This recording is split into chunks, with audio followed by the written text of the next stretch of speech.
Bien, buenos días. Qué gusto estar con ustedes aquí en la primicia de la semana, dándole gracias a Dios. Vamos a orar para clamar a Dios que nos ayude a abrir nuestra mente y nuestro corazón, que circuncide el día de hoy para que podamos entender más qué fue lo que aconteció en el pueblo de Israel y qué es lo que se supone, creo, debe de ocurrir en nosotros. Padre, gracias por este día, lo ponemos ante ti. Y clamamos tu luz, tu amor y tu verdad sobre nosotros. Clamamos que nos ayudes, mi Dios, a que ese velo que ha estado sobre nosotros sea rasgado más y todas las capas sean deshechas, Señor. Que podamos verte cada vez con más claridad a ti y podamos entender tu plan perfecto desde antes de la fundación del mundo. Que tu amor y tu verdad ilumine nuestra vida de tal manera que en tu luz podamos ver tu luz, Señor, la luz de la eternidad. Gracias, bendito y bendito es tu nombre por siempre y por siempre. Gracias, Jesús. Amén. Bien, 23 de julio, hoy vamos a entrar a la clase 13. Voy a hacer un pequeño preludio de por donde íbamos para agarrar sintonía. Hoy tenemos varios tópicos sumamente interesantes. Unos son históricos y otros son de lo que podríamos llamar de un proceso que pasa desapercibido. Entonces estábamos en observaciones, indicaciones y mandatos. ¿Cómo se debe de conquistar Canaán? ¿Cómo se debe de conquistar nuestra alma? Nuestra alma fue hecha por Dios, somos a imagen y semejanza de Dios. Si Él me hizo, Él tiene todas las indicaciones de cómo se repara el hombre. Él la tiene. Y Él nos la da a través de la palabra de Dios. Entonces vimos que la semana pasada que el pueblo atravesó el río Jordán, los sacerdotes con el arca, todos pasaron, ya estando en Gilgal hicieron la circuncisión, celebraron la Pascua, comenzaron a hacer las indicaciones de Dios. ¿Recuerdan ustedes que Josué tuvo un encuentro con un ángel y le dijo, eres de aquí y eres de allá? Un movimiento espiritual importante antes de entrar. Vimos también características de un corazón circuncidado y estábamos viendo el prototipo de lo que es la vida de Josué y vimos que era dócil, sumiso y obediente, dispuesto al Espíritu Santo. Ahí estaba lo que decía el Señor, ahí estaba Josué. Humilde, agradecido y alabador. Sabe adorar a Dios en su interior y exterior. Anhelante de la palabra de Dios, se gloría de Dios, de Cristo, no confía en sí mismo, enamorado de Cristo, tiene el velo de la separación. Y al hablar del velo, hoy vamos a entrar un poquito más fuerte en esta área porque necesitamos verlo. Bien, entonces, Efesios 4:30-32 nos habla y dice que no debemos de constrictar al Espíritu Santo de Dios. La primera cosa es, no debemos de contristar al Espíritu de Dios, con el cual fuisteis sellado. Ya fuimos sellados. Esta palabra es clave. El pueblo de Dios fue sellado, el pueblo de Dios comprometido, el pueblo de Dios al pasar debajo del arca en el río Jordán, ya eran como quien dice la esposa, el pueblo de Dios, el pueblo, así es como se le escribe en toda la historia posterior, el pueblo de Dios, mi esposa, el pueblo de Dios, Carol es mi esposa, es un lenguaje. Quítense de vosotros toda amargura, enojo, ira, gritería, maledicencia y toda malicia. Quítense. Eso quiere decir que lo llevaban puesto. De alguna manera lo llevamos puesto. Quítense. Tenemos una túnica que se llama la túnica de Babilonia o esa túnica de trapo de inmundicia que la describe perfectamente Isaías. Quítense de vosotros toda amargura, enojo, ira, gritería, maledicencia y toda malicia. Antes, pequeñas expresiones, ¿verdad? Antes, sed benignos unos con otros, misericordiosos, perdonándoos unos a otros, como Dios también os perdonó a vosotros en Cristo. Esta pequeña introducción en relación al pueblo de Dios nos tiene que decir mucho. ¿Cómo tenía que ir el pueblo de Dios a batallar? ¿Peleando entre ellos mismos? ¿O obedeciendo a las cosas de Dios? Este es el éxito. Y no constrictéis al Espíritu Santo. Si vamos a entrar a batalla interior, si vamos a entrar a ganar terreno interior, necesitamos oír la voz de aquel que conoce perfectamente. Él nos hizo. Él sabe cada pieza de nosotros. Y está Efesios 4:30-32, hablándonos de no constrictar contristéis al Espíritu Santo. Hemos hablado de 4 palabras. ¿Cuál es el problema del pueblo de Dios? El pueblo de Dios primero resiste, luego constricta, luego apaga y luego blasfema. Este proceso que vamos a ver hoy, que es parte del pueblo del tiempo de los jueces, recuérdense, el tiempo de los jueces fueron 350 años, y en esos 350 años hubieron 12 jueces, ahí lo vamos a ver más adelante. La importancia en este momento es que estamos en el tiempo de la conquista de la tierra que Dios quería heredar a su pueblo. El alma que nosotros tenemos, esta alma aquí adentro, fue invadida por Satanás, fue invadida por el mundo, fue invadida por todo lo que había a nuestro alrededor. Y ha dejado ahí reyes, hay un montón de reyes que están dentro de nosotros. Aquí podemos ver qué es lo que está aconteciendo. Si esto es lo que está dentro de nosotros, nosotros necesitamos a aquel que nos hizo. Porque es el único, óigalo bien, que puede sacar todo esto. Ahora, para sacar esto hace falta nuestra voluntad, nuestra disposición. Pero si yo en vez de tener mi disposición resisto la voz del Espíritu, entonces yo voy a ser otro igual al pueblo de Israel. ¿Y cómo era igual al pueblo de Israel? Con mucho gusto, con mucho privilegio el día de hoy, yo se los voy a decir muy emocionados. ¿Están de acuerdo? No estoy muy de acuerdo con que me hayan dicho así, pero está bien. Ok, yo sí voy a pasar encima de lo que tenga que pasar. Bueno, entonces hablamos de 31 reyes y la palabra de Dios nos habló de que esfuérzate y sé valiente, porque tú repartirás a este pueblo por heredar la tierra de la cual juré a sus padres que le daría a ellos. En este esfuérzate y sé valiente, el Señor está diciendo, tú vas a repartir la tierra. Aunque hayan 50 reyes más, tú la vas a repartir. Anticipadamente le vas a decir, vamos a conquistar todos los reyes. Ese es esfuérzate y sé valiente. Luego los 13 gigantes también tienen su porción bíblica. Y es aquella donde dice solamente esfuérzate. En pocas palabras, lee la palabra, aprende la palabra. En la palabra está la respuesta para vencer a los gigantes. Y dice para cuidar de hacer conforme a toda la ley. Si conoces la ley, si conoces las indicaciones, tú vas a caminar, estarás bajo la sombra del Altísimo. No te apartes de ella ni a diestra ni a siniestra. La forma de vencer a los gigantes interiores o los gigantes exteriores es no nos separemos de lo que dice la palabra de Dios. No nos separemos, no lo hagamos. ¿Ya? Y por último, pues aparte de los imperios están todos los feos. Y al hablar de todos los imperios, pues hablamos de una serie de características, como era el sueño que tuvo Nabucodonosor, en donde vio que una gran estatua de oro, de plata, de bronce, de hierro, y después un mix entre hierro y bronce, que eran los dedos, en donde uno diría, bueno, ¿y eso qué significa? Dentro de nosotros estamos hablando de los 4 reinos, todos tenemos porción de estos 4.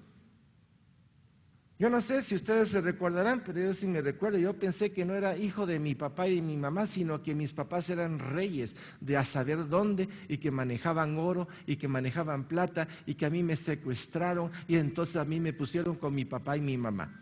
Yo no sé quiénes de ustedes tenían esas fantasías. Ninguno. No, aquí no sé, aquí todos son inocentes, aquí soy el único que tuvo sueños raros, ¿verdad?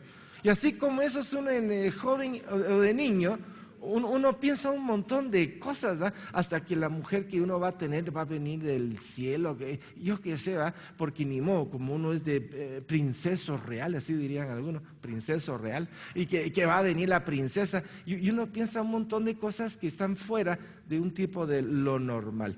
Y así, oro, plata, hierro, hasta que de repente la circunstancia nos hace ver un montón de cosas que no son. La realidad no es así, la realidad es otra. La misma realidad del mundo nos engaña con la misma realidad del mundo, porque la realidad de este mundo solo la palabra y bajo la mirada de Cristo se puede ver, no hay otra. Bueno, entonces, y ahí vemos cómo mira que te mando, que te esfuerces y seas valiente. Ese mira que te mando y que seas valiente y que te esfuerce, ya es un mandato como para decir, ya has caminado lo suficiente, ya tienes suficiente palabra de Dios, tienes suficiente conocimiento para que tus decisiones sean 100% en las cosas de Dios. Ya no te eches para atrás. Hay momentos en que ya no podemos. Ya agarramos a Viara, ya vamos bien, la palabra va adelante, estamos siguiendo al Señor, al Cordero, la sangre de Cristo Jesús. Y allá es cuestión de decir, es más lo que hemos recorrido que lo que falta. Y lo que falta, ¿quién está delante de nosotros? Por eso la perspectiva, una buena perspectiva de la vida espiritual te garantiza tu caminar en las cosas de Dios. Bueno, también hablamos de un montón de feos y no estoy hablando de ninguno de ustedes porque todos son lindos, pero cuando hacemos cosas feas, qué feos somos. Qué feos. Algunos chukonskis, pero no estoy hablando de los chucos, esos son sabrosos. Estoy hablando de algunas fechorías y cosas que ya no quiere Dios con eso. Ya no, no, ni siquiera pensarlo. Bueno, entonces vimos la importancia de entender todos estos mandatos de Dios a Josué. Ahora tenemos que pegar unos cuantos brincos y vamos a ver puntitos del libro de Josué, porque hoy tenemos que terminar lo que es el recorrido de Israel hasta el monte Sión, y ya la próxima semana vamos a tener aquí una reunión donde todos vamos a platicar de lo que hemos visto en relación ¿a qué? A vida interior, sección ¿qué? Modelos del Antiguo Testamento, viaje de Israel. Amén. Entonces vamos a ver algunos puntitos. Por ejemplo, el paso del Jordán, la importancia de tener presente cómo fue. Las 12 piedras que dejaron en el río y las 12 piedras que pusieron en Gilgal.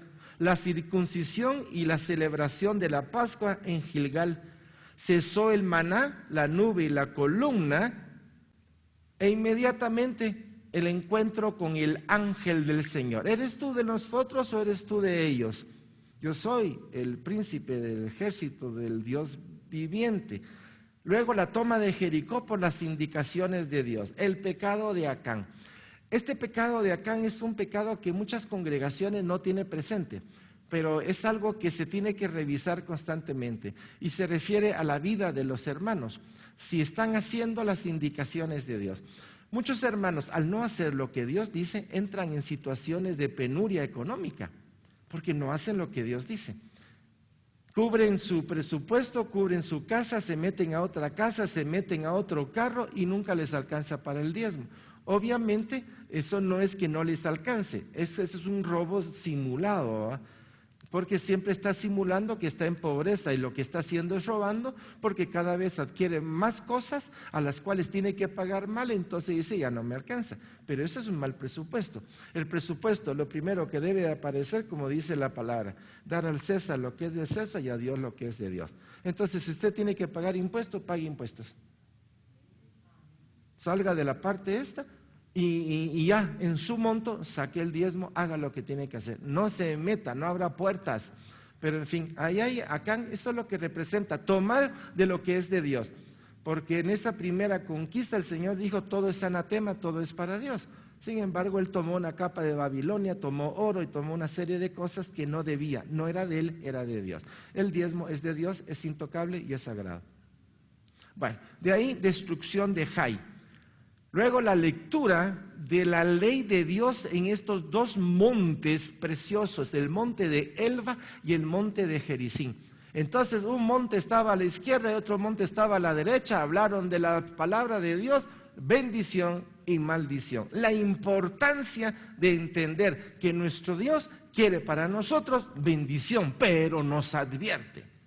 Y eso es lo lindo, nos advierte como un papá lo haría con su hijo. Bueno. Astucia de los gabaonitas, la importancia de entender que nuestra propia alma, esa carne va a fabricar algo para hacer pactos o alianzas para que no sigamos caminando con el Señor. Nuestra propia alma tiene la habilidad de vestirse de distintos colores para alisar la obra de Dios en nosotros. Entonces los gabaonitas representan los juegos chucos interiores en los cuales nos paraliza. Luego derrota de los amorreos, derrota de Javín y sus aliados. Posteriormente se habla de unas listas de los reyes que fueron derrotados por Moisés antes de entrar a la conquista y de todos los reyes que se conquistaron en la tierra de Canaán. Y queda por territorio todavía por conquistar. Todo eso queda en el libro de Josué. Y posteriormente viene la repartición de la tierra. Bueno, Josué para acá, Caleb para allá, Benjamín para allá, Judá para acá, Isaacar, etcétera, Dan, etcétera. Cada uno de ellos ya tenía su propia tierra.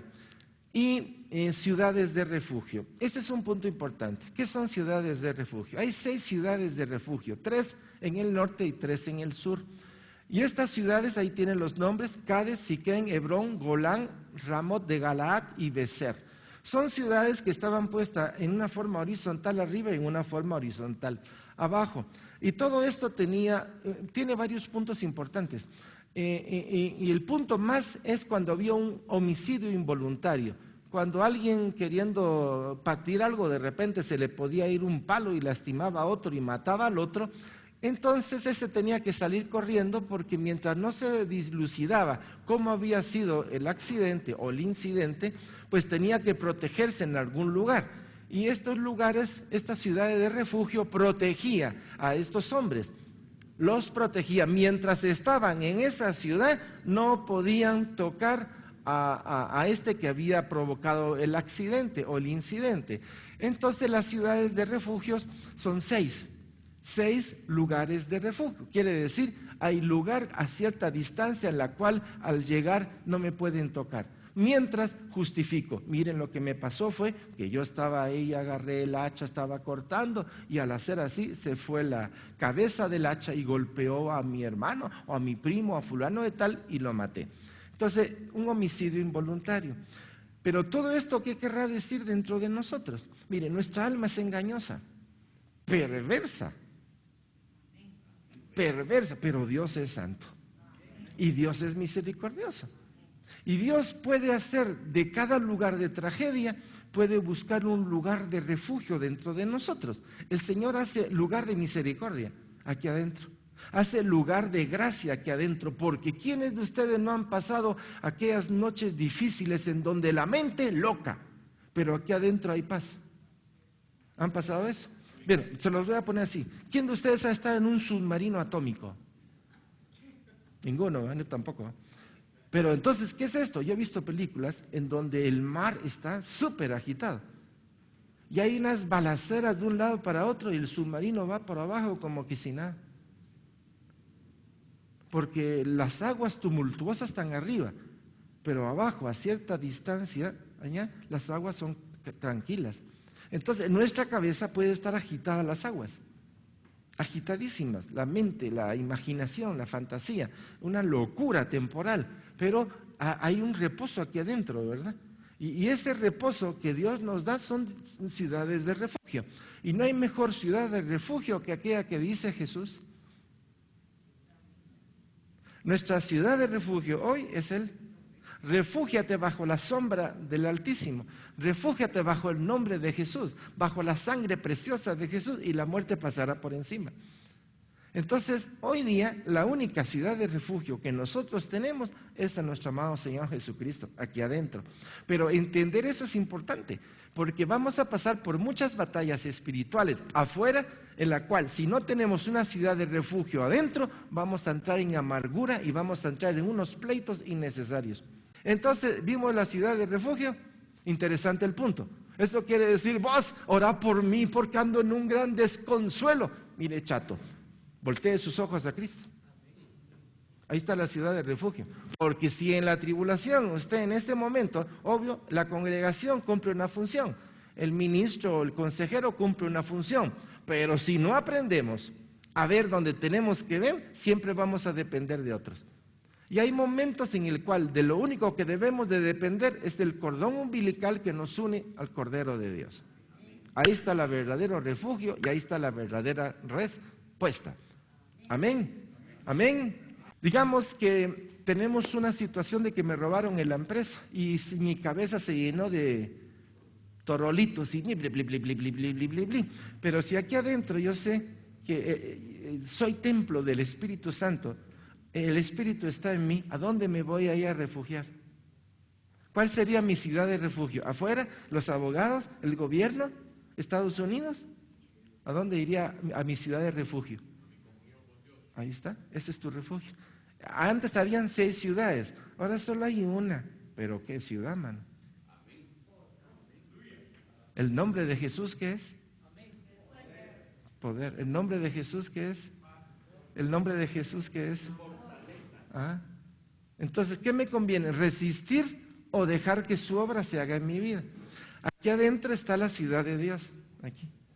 Yo soy templo del Espíritu Santo. ¿Y a dónde voy a ir? A la ciudad de la Nueva Jerusalén, ¿cierto? ¿Tiene sentido? Entonces tengo que ver qué es esa ciudad que está aquí adentro. La ciudad, dentro de mí está la ciudad de Dios. Aquí yo soy templo del Espíritu Santo. ¿Se está haciendo en mi vida o se está completando en mi vida o están quitando de mí el barro, exceso de orgullo, soberbia, vanidad, etcétera? Dios lo está quitando y me está retomando a esa imagen, porque dentro de mí está esa imagen que ha sido deformada por ese velo. Estamos en la tierra de Israel, ciudades de levitas, y estas son 48 ciudades, a la voz. ¿Y eso cómo es usted? Muy sencillo. A los levitas no le dieron tierra, pero les dieron, no les dieron tierra como se la dieron a Zabulón, o a Dan, o a Aser, o a Efraín, o a Manasés. Les dieron que en cada lugar habían ciudades de refugio. Por ejemplo, en Judá había lugares donde allí estaban los levitas, y los levitas tenían la responsabilidad de mantener la ley en esos lugares. 48, ¿qué? Ciudades para levitas. ¿Cuántas ciudades de refugio? 6 en el Antiguo Testamento, y hoy para nosotros una, suficiente, más que vencedora. Ahora, 48 ciudades. Cuando agarro la palabra 48 ciudades, a veces uno se pone a pensar, ¿en qué otro lado hay un número 48? Las 48 tablas del lugar santo y santísimo. Tablas. Las 48 tablas del lugar santo y santísimo, que están unidas por unas barras y que tienen los cobertores arriba y que tiene 5 columnas y 4 columnas. Y que están separadas por cortina de 4 colores, y que por dentro están pintados los querubines. ¿No se acuerdan? Vaya pues, 48 tablas, de 1,5 de ancho por 10 codos de largo. ¿Va? No, este es en arca, en el tabernáculo de Moisés, ¿sí? Ese es en el tabernáculo. El de Salomón es doble de alto, y tiene 10 lavacros y tiene 10 altares y etcétera, 10 lámparas. Por eso hay que estudiar para saber por dónde estamos parados. Bueno, entonces ya tienen una idea de las ciudades de los levitas, lugares de enseñanza de la palabra de Dios. ¿Estamos? ¿Y nosotros dónde vamos a ir usted?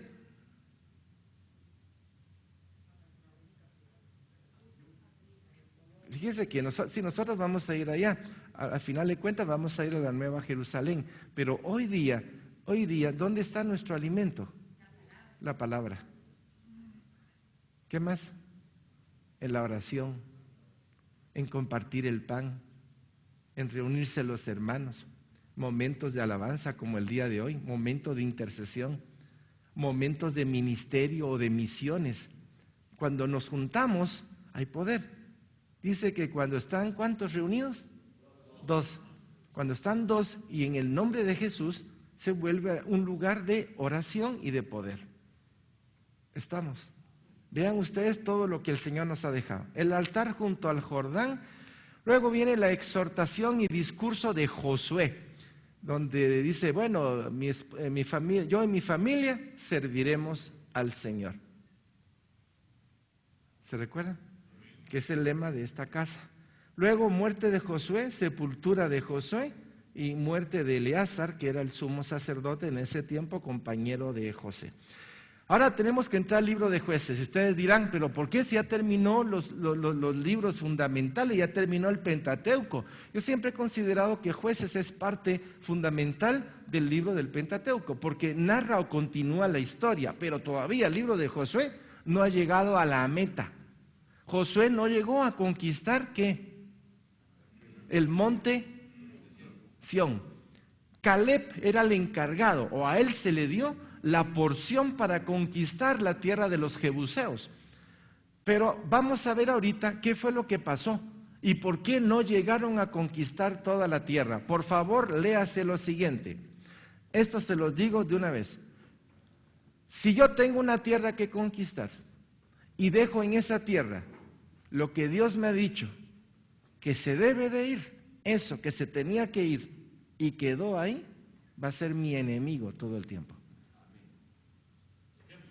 Ahorita te va el ejemplo. Ok, libro de los jueces. Jueces 1, 20, 21.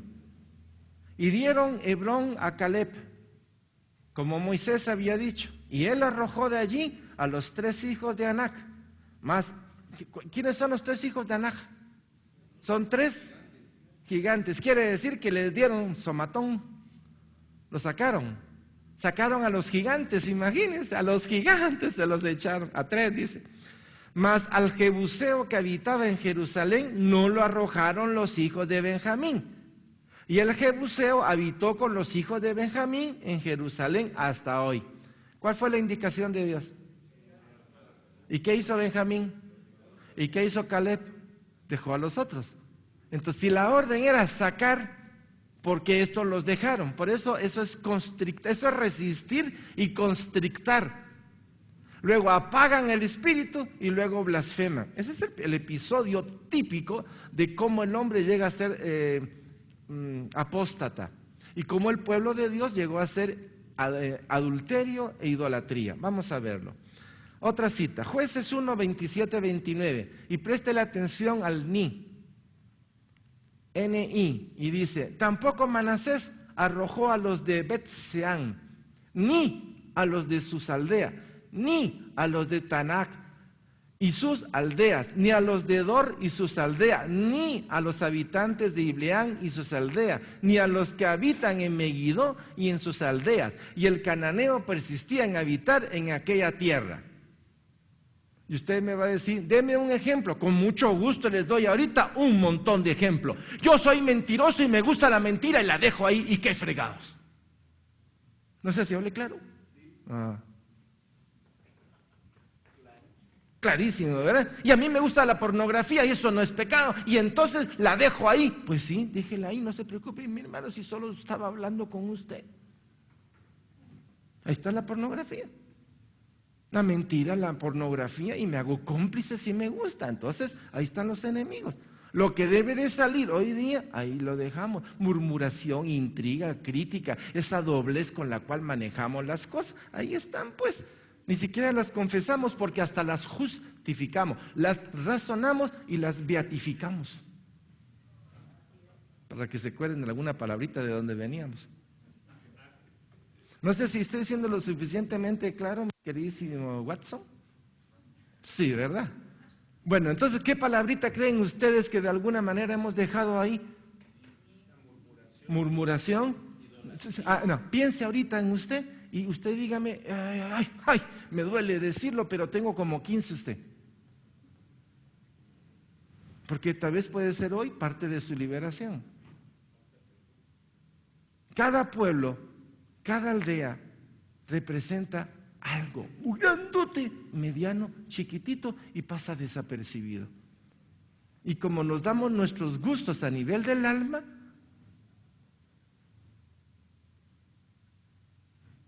¿vamos bien? A ver, ¿cuáles serían esas palabras que pudieran ustedes decir? Orgullo, falta de perdón, enojo, ira, contienda, juicio, murmuración, necedad, egoísmo, pereza, malos pensamientos, acomodamiento. Cómo está emocionante el día de hoy, me gusta. El que no ha dicho nada es porque ya tiene alas y está entrando al cielo.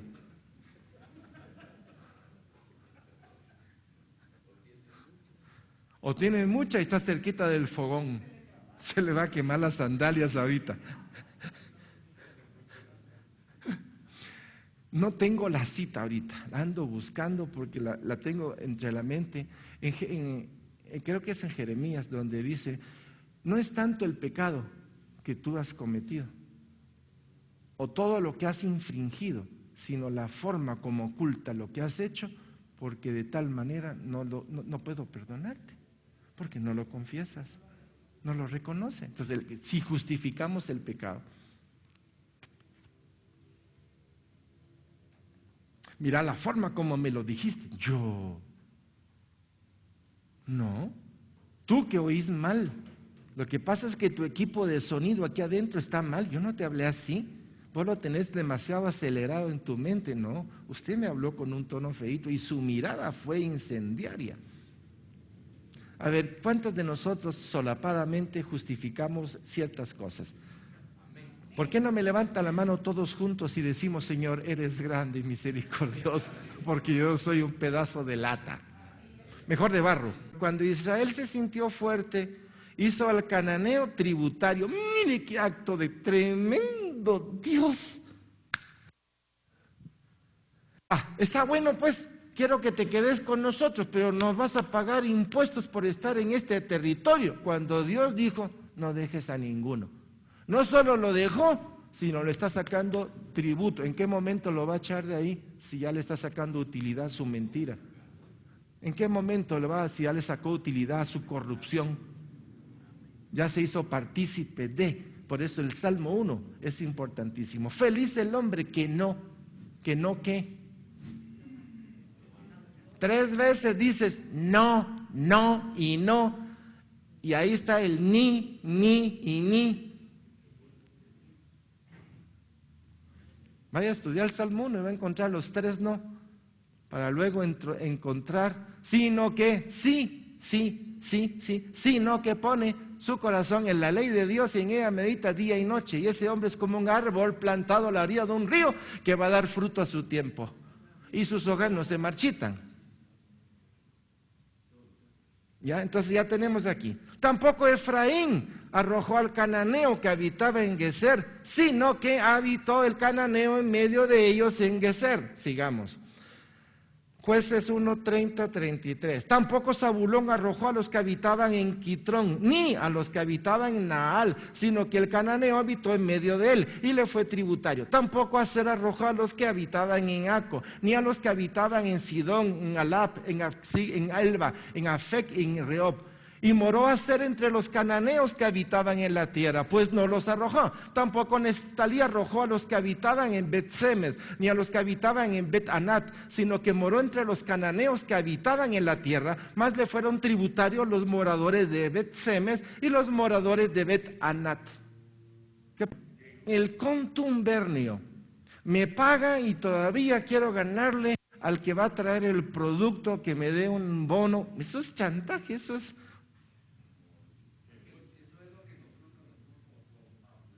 Por supuesto, mi hermano, nos confabulamos con el pecado, con los moradores. ¿Por qué me voy a sentar en silla de encarnecedores? ¿Por qué el Señor dice que aquellos, está bueno pues, pero con los que dicen que son hijos de Dios, que son cristianos, con esos que son ladrones, mentirosos, y no te sientes, imagínate. Por eso la palabra de Dios es clara, pero no la queremos agarrar. No es muy grueso. Para mí es una tela hermosa que me dice claramente el porqué de la santidad. La forma de hacerlo es, imagínense que yo soy un actor y tengo 50 uniformes ahí en un closet. Y cada uniforme me hace tener una personalidad o me hace tener una gracia o una habilidad. Entonces, cuando estoy con ustedes me pongo el traje eclesial. ¡Qué bonito! Y ya cuando estamos afuera voy y me cambio de ropa, entonces me pongo la ropa de ¿qué? Payaso. O me pongo la ropa de, yo qué sé, de negociante. Entonces, dependiendo del momento, astuto, de astucia, soy estratégico, diría así, en el mundo. Y mezclo cuando mi verdadera posición es única. Fui hecho por Dios, fui comprado para Dios. He sido vestido con la armadura de Dios, con un solo propósito, hacer las obras que desde antes estaban destinadas para los hijos de Dios. Vamos con el siguiente, Jueces 1, 34, 36. Los amorreos acosaron a los hijos de Adán hasta el monte y no los dejaron descender a los llanos. Y el amorreo persistió en habitar el monte de Eres, en Ajalón y en Saalbín. Pero cuando la casa de José cobró fuerza, los hizo tributario. Y el límite del amorreo fue desde la subida de Acrabín, desde Sela hacia arriba. ¿Sacaron a los amorreos? No. Cuando nosotros dejamos en nuestra alma estas cosas, no podemos seguir caminando.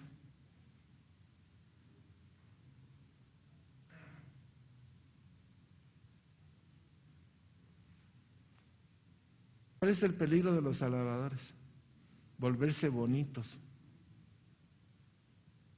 ¿Cuál es el peligro de un predicador que tiene el don de prédica? Bonito. Es que ya comienza a aparecer adornos que antes no se había visto, en vez de seguir señalando al Cordero de Dios. ¿Sí? Hacerse fuerte, no creas que solo es cuestión de prédica, porque el don de prédica o los dones es exterior, pero la formación de carácter interior que hace que los dones siempre estén sujetos al Espíritu y para dar fruto que dé gloria al Padre es el secreto. Por eso es que la cultura dentro del pueblo cristiano tiene que ser quitada, porque no puedo seguir las tradiciones de los hombres, por ejemplo, todo lo que cada pueblo tiene religiosamente, o los pueblos mayas, o los incas, o los pueblos de aztecas, o yo qué sé, distintos pueblos que tienen raíces culturales que están mezcladas con un sincretismo. Entonces, si nosotros estábamos ahí y ya tenemos la palabra de Dios, ¿qué tenemos que hacer? Pedir perdón y limpiarla, porque vamos descubriendo que dentro de nosotros hay porciones que se metieron de alguna manera y quedaron como clavijas. Esas hay que sacarlas, hay que sacarlas. Y esa limpieza nos va dando cada vez más claridad. Amén. Sí, hay que hacerlo, pero lo estamos viendo a través de esto, porque el pueblo se dejó filtrar. Podríamos decir, ya entró Josué en la tierra prometida, ya metió los 2 pies, ahora hay que conquistar. ¿Quién entró dentro de mí? Jesús metió sus 2 pies. ¿Ahora qué está haciendo Jesús? Conquistando. Y quiere sacar a todos, pero nosotros estamos del otro lado. No, Señor, espérate, platiquemos. Resistir. Y luego de resistir, ¿qué hacemos? Constrictar. Y luego de constrictar, ¿qué hacemos? Apagar. Y luego de apagar, ¿en qué termina? Blasfemia. Vamos a ver qué fue lo que pasó con el pueblo de Israel en esta etapa. Entonces, ahí estamos viendo el terreno de la conquista de Saúl. Es esta porción que está aquí. Esta fue la conquista de David y la conquista de Salomón, como quien dice, se extendió todo el territorio. Veamos algunas porciones. Época de los jueces. La época de los jueces se caracteriza por lo siguiente, y dice, el ángel del Señor subió de Gilgal a Boquín y dijo, yo os saqué de Egipto y os introduje en la tierra de la cual había jurado a vuestros padres, diciendo, no invalidará jamás mi pacto con vosotros, con tal que vosotros no hagáis pacto con los moradores de esta tierra. ¿Qué fue lo que dijo? Con tal que vosotros no hagáis pacto con los moradores de esta tierra, cuyos altares habéis de derribar. ¿Qué tenían que hacer? Sacar y derribar. Eso va con lo que estaba platicando Mario Roberto. Esas cosas que están en nosotros, que no tienen nada que ver con Dios, hay que botarlas, hay que sacarlas. Es una forma de decir, dentro de mí solo uno va a reinar y el que va a reinar es el dueño de mi vida. Jesucristo. Cuando tenés esa claridad, ya no tenés dualidad. Quiere decir, la dualidad comienza a esclarecerse y en la dualidad te das cuenta de que una mentira te estaba manejando. Amén. Más vosotros, 2, con tal que vosotros no hagáis pacto con los moradores de esta tierra, cuyos altares habéis de derribar, mas vosotros no habéis atendido mi voz. ¿Por qué habéis hecho esto? Por tanto, yo también digo, no los echaré de delante de vosotros. sino que serán azotes para vuestros costados y sus dioses os serán de tropezaderos. ¿Qué les parece?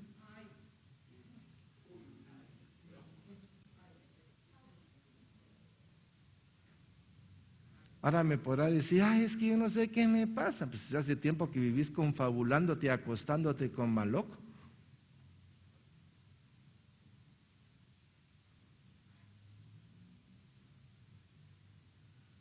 Es que a mí me da lo mismo ir a la iglesia tradicional que venía Josué. ¿Cómo no, chon?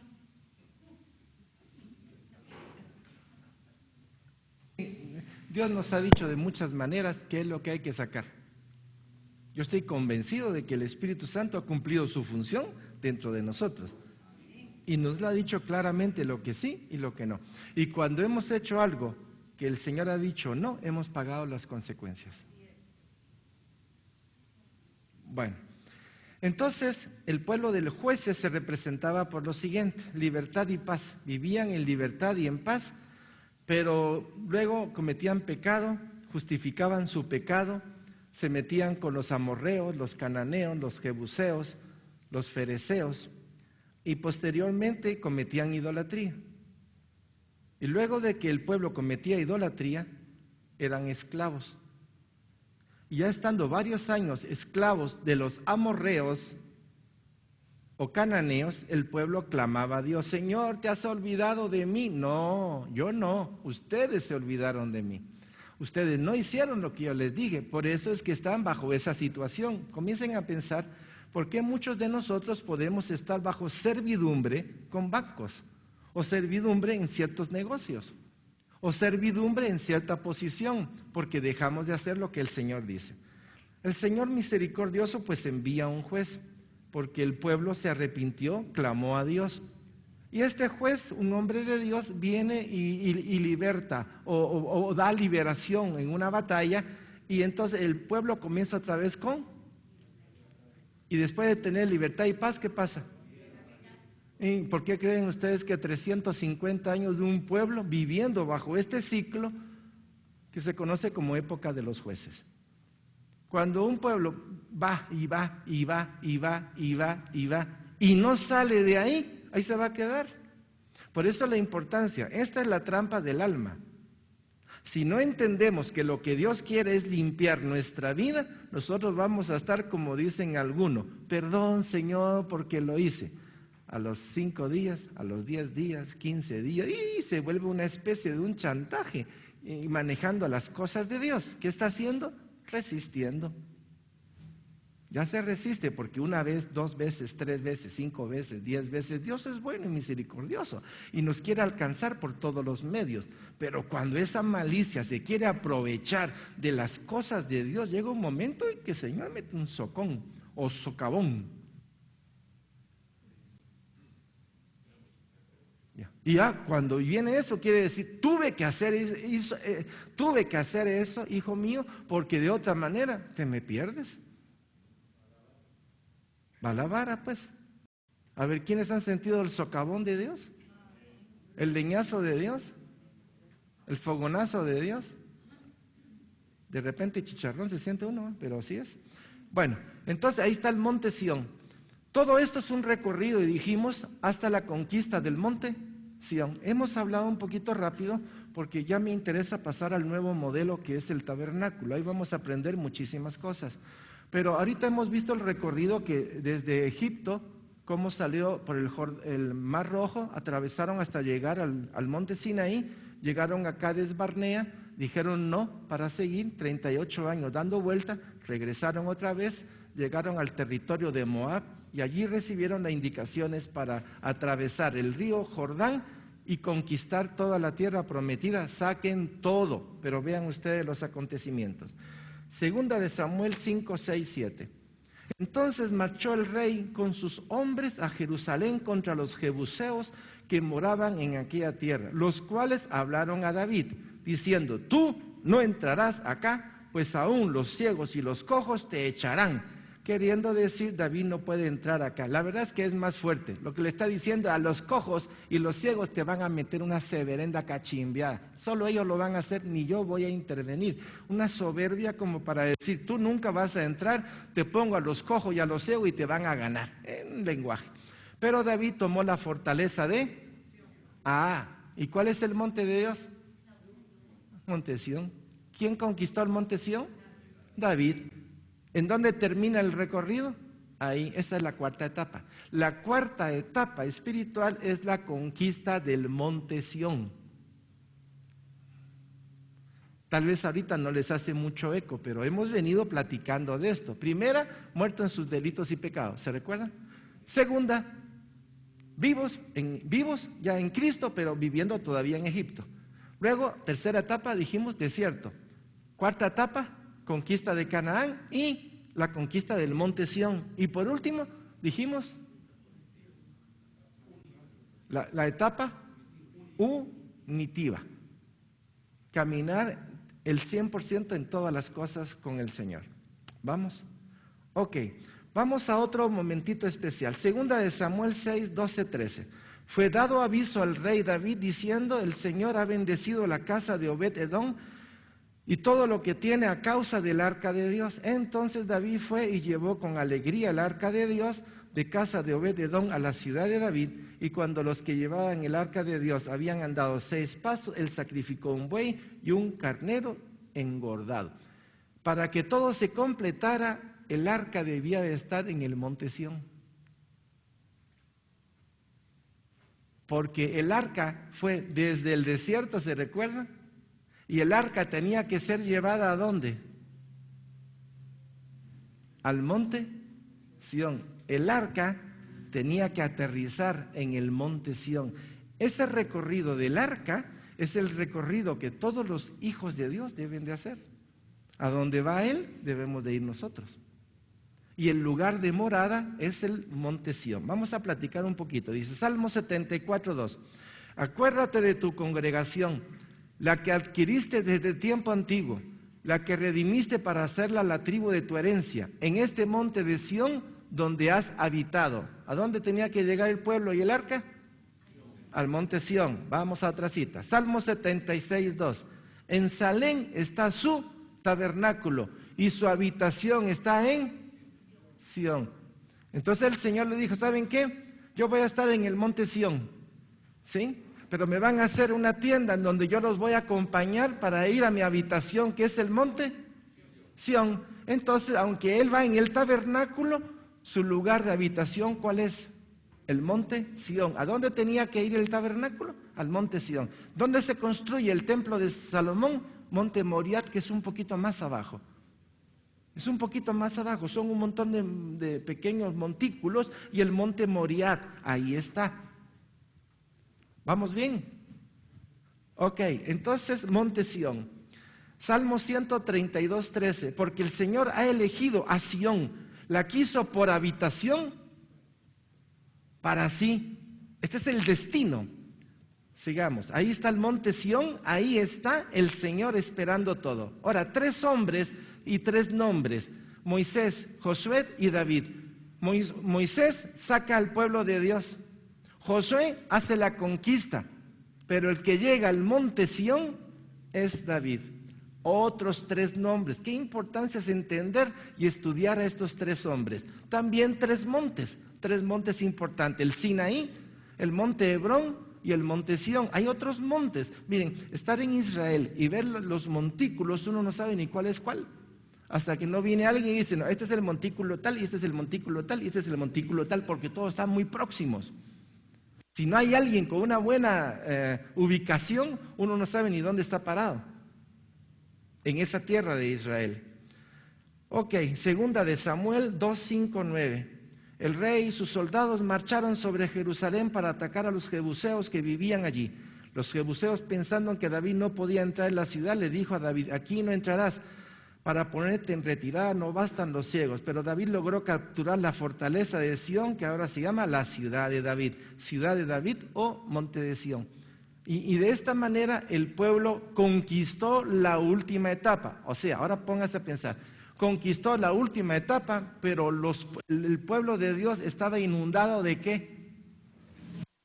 De enemigos. ¿Vamos bien? Bien, vamos a terminar el día de hoy aquí. Me faltan 3 láminas. La próxima semana terminamos las 3 láminas y posteriormente entramos al tabernáculo. Vamos a orar. Padre, gracias por este día, gracias por tu amor, por tu misericordia, gracias por tu bondad y sobre todo, mi Dios, gracias por ayudarnos a abrir nuestra mente y nuestro corazón para entender estas cosas preciosas de la forma como tú condujiste a este pueblo, Señor, y lo llevaste hasta este lugar santo, a tu monte santo, Señor. Y de igual forma tú lo vas a hacer con nosotros. Has preparado el camino por medio de la sangre del Cordero y todo aquel que siga la sangre del Cordero va a ir a ese monte Sión, a ese monte de adoración, de sujeción y de santidad. Gracias, Señor, por el privilegio que nos das. Bendigo sus vidas, bendigo sus matrimonios, sus familias, bendigo sus trabajos y clamo a Dios para que les dé gracia a ustedes, para que cualquier hombre, mujer, matrimonio, familia que llegue el día de hoy, ustedes puedan hablar de aquel que tiene la verdad y tiene la vida, para que sus vidas sean cambiadas para la gloria de Dios.